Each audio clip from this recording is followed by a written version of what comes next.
Wake up, YouTube! My name is Juice, and welcome to episode 2 of the Juicy Ladder, where I will be releasing interesting battle videos I encounter as I struggle my way up the Showdown ladder. Now, this is an OU match, and remember that if you enjoy this video, to like, comment, and subscribe. So, let's hop right on in here. Looking at my opponent's team, I see... Now, bear in mind here that I am the one on the opposite side. I'm Sir Juice, I'm the one with the Jirachi, which that's something you don't see too much now these days. Considering his huge drop since last gen, but I figured that Jirachi and Heracross made a pretty nice team.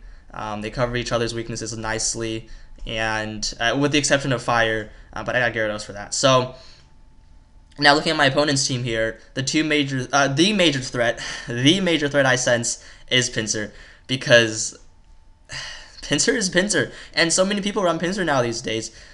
Pinsir and Charizard XY, and I see Landorus a lot now these days too, just because Landorus is such a good pivot. But these are threats, and for Pinsir, my biggest Pinsir counter would have to be Zapdos. I'd have to bank on Zapdos to eat up Pinsir's hits.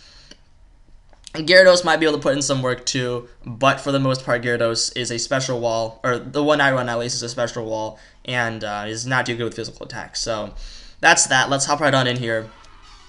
He decides to lead with Raikou as I lead with my Heracross. And I figured this guy's going to do something weird, so Jirachi's going to go and eat up whatever he does. And he goes for Extra Sensory, which worked out for me nicely. And as I predicted, Landorus can go for the Toxic. Now, I figured he could Earthquake out here, predicting me to stay in, predicting his Stealth Rock, but he goes for Stealth Rock anyways. And I figured, there's really no reason for me not to switch at this point. And I figured he's going to switch on to something, and I just went for the Dragon Tail, and I miss. So I was like, God damn it. So I figured, those guys are going to Volt Switch. I go into Zaptrace, and Zaptrace doesn't deal with that too well since he is a physical wall, not a special one. But I figured, okay, Jirachi can definitely eat up Raikou's attacks. And this guy's just going to start spamming Thunderbolts, and I figured, alright, let me just Wish Stall this guy, my Wish Protect set. But I did expect him to predict my Protect here and go for, so I went for Iron Head instead of Protecting. And I figured, let's just scout out what this guy's going to do. And he belly drums, and I was like, shit in my pants. Something's gonna die now, and I looked at my team, I looked at his, and I thought, well, Gyarados was probably my most expendable unit, and I can get an attack drop, which did not matter for shit. Azumarill is a monster at +4, and I figured, okay, I gotta pick this guy off with Brave Bird, but he switches into Raikou, and Raikou eats up Brave Bird pretty nicely, so that sucks. Now I have to get rid of Stones too if I want to use Talonflame again, but I figured, okay, Jirachi, let's just start walling him again, get my Wish up. And I figured he's going to switch out at this point again, so I took this opportunity to switch right back into Zapdos, so I can get my HP back, so then I can deal with Pinsir when Pinsir comes out. But that worked out nicely for me. He decides to Heal Wish his Azumarill. I'm like, oh, this guy could Belly Drum again. But he decides to go into Rotom Watch instead, and I figured, alright, let's get these stones off my field, and go right back into Jirachi, eat up his Volt Switch. That was anticipated. And as he goes in for Pinsir, I'm like, alright, here it goes. And so I figured he could EQ, it doesn't really matter. Zaptrace eats up, I think, anything that Pinsir has to offer, unless Pinsir does run rocks. I don't know if Pinsir can run rocks in the first place, but if he can, I don't see it very common in many Pinsir sets. But I go for a Heat Wave here, which was my best bet in case he decided to switch into Landorus, which he did, and I predicted the rocks and went for Defog, but I forgot I was faster. I think I thought he was Scarf for some reason. I don't know, but he predicts this nice Defog, next Defog nicely, and Stone Edges me, so that's dead. And I figured, alright, this guy can't come back in and Stone Edge me again. Let me get my Ice Beam off. He's switching to Rotom, nicely predicting it. And I'm like, okay, at this point, I don't have my Pinsir counter. I'm kind of screwed. So I go into Heracross, and I figured Heracross would probably be my best bet. And as he goes into Raikou, I go right back into Jirachi, and I can still stall him out, even if he decides that he wants to spam Thunderbolt, but he goes into Pinsir, and I'm a little bit scared at this point. I'm like, alright, let me just protect, let me try to stall you out. I mean, I wasn't too sure, I just wanted to pass a Wish onto something, to be completely honest, but he goes for Swords Dance. I figured, okay, he's going to predict me to switch at this point and go for CC, so I just went ahead and sacrificed my Jirachi, went Falcon, and he makes an interesting play to stay in right here. And before I judged him too harshly, let me give him something here.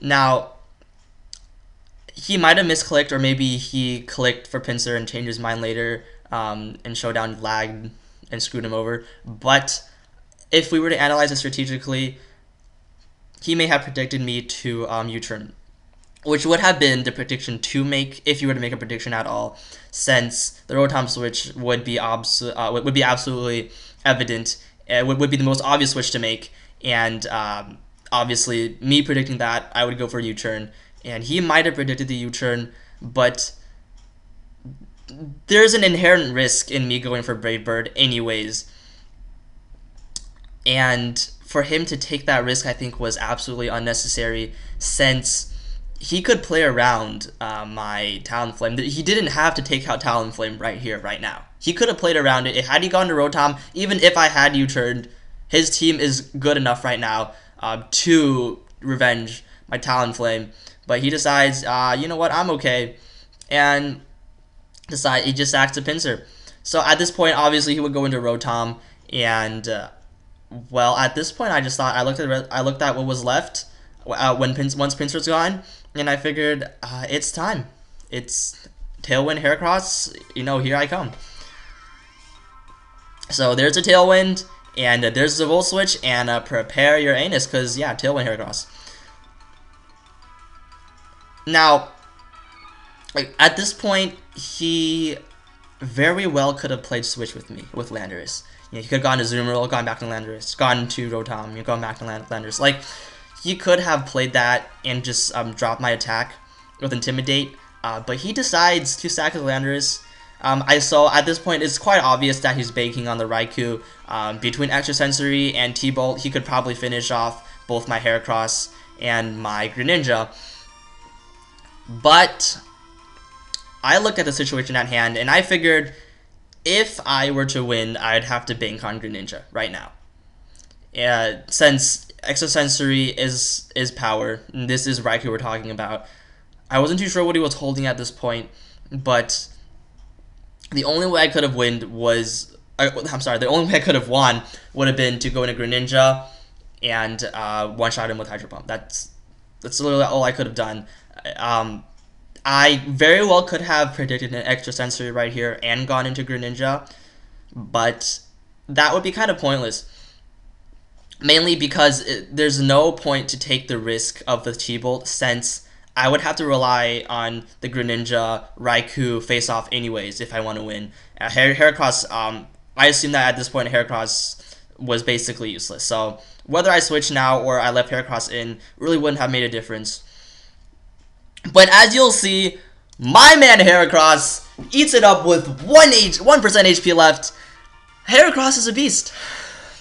My man Heracross just eats it up, and that's game. I mean, I'm not going to make the argument that Heracross is better than Pinsir. That's a difficult argument to make. Pinsir is a beast with all that priority and all that power.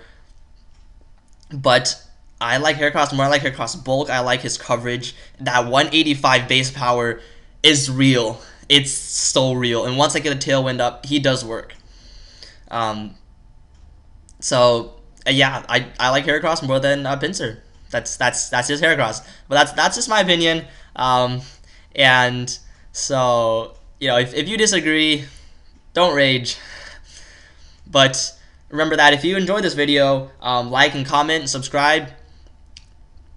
And remember to check out Hunter's videos. Hunter's doing a very similar thing with climbing the ladder. I think he mentioned something before about me not doing UU. I'm gonna do UU. I'll do other tiers. I'm not gonna just stick with OU. Granted, I think the OU is most competitive, but the other tiers are fun too. I like using different Pokemon. I don't want to just stick with the OU sets.